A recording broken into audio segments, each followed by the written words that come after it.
welcome to Richard Kabili YouTube channel, and for today's tutorial, I will be teaching you on how to change sent mail sounds on iPhone X. But first, kindly subscribe to this channel and don't forget to hit the subscribe button and the bell to notify you for the new updates. And let's start. Using your iPhone X from your home screen, first, go to Settings. In the settings, scroll down and click the Sounds and Haptics. Then, after that, in the Sounds and Haptics, go to Sounds and Haptics Pattern section, then click the Sent Mail.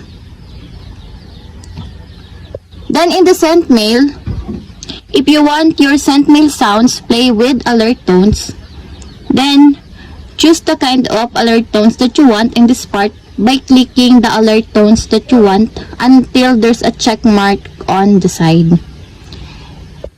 And your alert tones is enabled.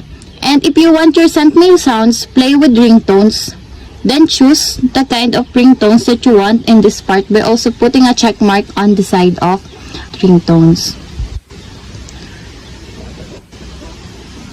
And that's it. We have successfully changed sent mail sounds on iPhone X. If you have a question, kindly comment down below and don't forget to hit the subscribe button and the bell to notify you for the new updates. And thank you for watching!